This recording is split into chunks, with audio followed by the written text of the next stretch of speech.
Hello दोस्तों, मैं पंकज कुमार और आज हम बात करने वाले हैं वर्ष 2019 और 20 के उन 7 लैंडमार्क जजमेंट के बारे में जिनका जानना आपके लिए बहुत आवश्यक है, क्योंकि यही जो निर्णय हैं वो पेपर में पूछे जाते हैं और हम याद नहीं रख पाते हैं। ये निर्णय बहुत महत्वपूर्ण है। चलिए हम बात करते हैं 2019 और 20 के उन महत्वपूर्ण निर्णय के बारे में जिन्हें सर्वोच्च न्यायालय द्वारा दिया गया। चलिए सबसे पहले हम बात करते हैं, बहुत ही फेमस केस है, हर व्यक्ति लगभग जुड़ा रहा है इस केस से, और यदि कहा जाए तो कथित तौर पर जो कहते हैं लोग कि बीजेपी की जो गवर्नमेंट है वो भी इसी केस पर टिकी हुई थी, और टिकी हुई जो चुनी गई थी इसी केस को लेकर चुनी गई थी। बहुत इंपॉर्टेंट केस है।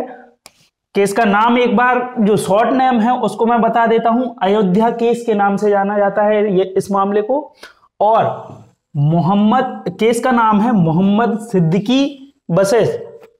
सिद्दीकी बनाम महंत सुरेश दास। आप सब समझ गए होंगे मैं किस केस की बात करने वाला हूं जी। अयोध्या केस की बात कर रहा हूं जो विवादित था कई वर्षों से, उसे वर्ष 2020 में माननीय सर्वोच्च न्यायालय द्वारा निर्णय प्रतिपादित करके खत्म किया गया। देखिए मोहम्मद केस का नाम भी बहुत ध्यान रखना है हमें, क्योंकि हम लोग अयोध्या केस के नाम से तो सभी जानते हैं लेकिन हमें केस का नाम पता नहीं होता है। तो केस का नाम क्या है? मोहम्मद सिद्दीकी बनाम महंत सुरेश दास। इस केस में क्या कहा माननीय सर्वोच्च न्यायालय ने कि विवादित जमीन जो थी, जो भी जमीन का टुकड़ा विवादित था, जो भी जमीन विवादित थी वह रामलला की मानी गई, रामलला की जन्मभूमि मानी गई और राम मंदिर के पक्ष में फैसला दिया गया। और इसके बाद कई लोग ये सोचते हैं कि आखिर जो 5 एकड़ जमीन दी गई मस्जिद निर्माण के लिए वो क्यों दी सुप्रीम कोर्ट ने और किस शक्ति के अंतर्गत दी।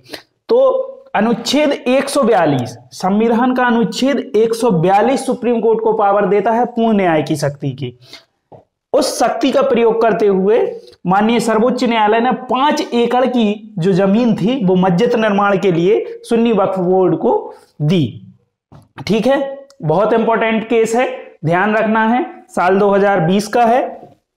इसके बाद हम यदि बात करें अगले केस की तरफ, तो जो दूसरा केस है, दूसरा केस आपने देखा होगा कि डांस बार जो होते हैं, डांस बार में स्त्रियों का नृत्य होता है, वहां उनके ऊपर पैसा उड़ाया जाता है। तो इस पर पहले क्या था कि मना कर दिया था कि ये नहीं होगा, डांस बार में स्त्रियां नृत्य नहीं करेंगी, ना उनके ऊपर पैसा, जब नृत्य नहीं करेंगी तो पैसा भी नहीं उड़ेगा। तो इस निर्णय को पलट दिया सुप्रीम कोर्ट ने, और कौन से केस में पलटा? National hotel and restaurant association versus state of Maharashtra. आप सभी जानते हैं कि जहां जो डांस बार होते हैं वहां होटल और रेस्टोरेंट में ही होते हैं और उनकी अच्छी खासी कमाई भी होती है, उससे बहुत रेवेन्यू जनरेट होता है। तो इन्होंने जब ये सुप्रीम कोर्ट गए, कौन? National hotel and restaurant association, जो इनका संघ था, वो जब सुप्रीम कोर्ट गया तो बनाम state of Maharashtra, supreme court ने इस फैसले को बदल दिया और कहा कि जो डांस बार होते हैं इन पे जो कंप्लीट प्रोहिबिशन लगाया था उसे हटा दिया सुप्रीम कोर्ट ने, और कहा कि डांस बार स्कूल और कॉलेजों से 1 किलोमीटर की दूरी पर बनाए जाएं। ठीक है, कंडीशनल रख दिया। सीधी सी बात यदि अपन बात करें कि सुप्रीम कोर्ट ने एक शर्त लगा दी कि आप डांस बार को स्कूल और कॉलेज से 1 किलोमीटर की दूरी पर बनाएंगे। ठीक है, इसके बाद बहुत ही इंपॉर्टेंट, ये भी बहुत इंपॉर्टेंट वर्ष था, यदि हम देखें तो न्यायपालिका के लिए यह बहुत ही महत्वपूर्ण वर्ष था। इसी में देखिए अयोध्या केस का निर्णय आया, डांस बार वाला तो है ही। इसके बाद एक और बहुत इंपॉर्टेंट निर्णय आया, कौन सा? Central public information officer supreme court बनाम सुभाष चंद्र अग्रवाल। यही केस है जिसके द्वारा सीजेआई को आरटीआई के दायरे में लाया गया।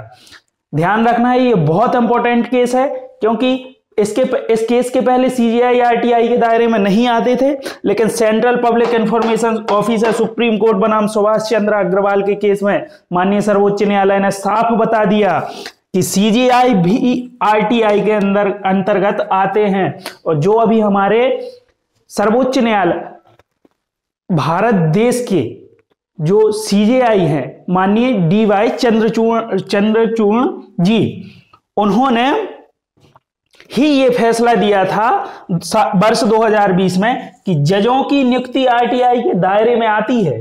तो हमें ध्यान रखना है, ये बहुत महत्वपूर्ण केस है, बहुत ही महत्वपूर्ण निर्णय था और वर्ष 2020 का है। दो निर्णय देख चुके हैं हम, एक अयोध्या केस, एक सीजेआई को आरटीआई के दायरे में लाया गया।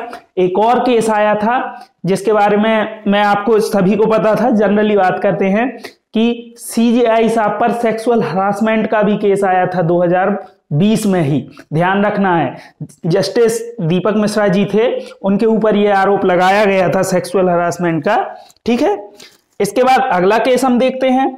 तो अगला केस जो है अनोखी लाल वर्सेस स्टेट ऑफ एमपी है। अनोखी लाल वर्सेस स्टेट ऑफ एमपी के केस में क्या कहा गया था?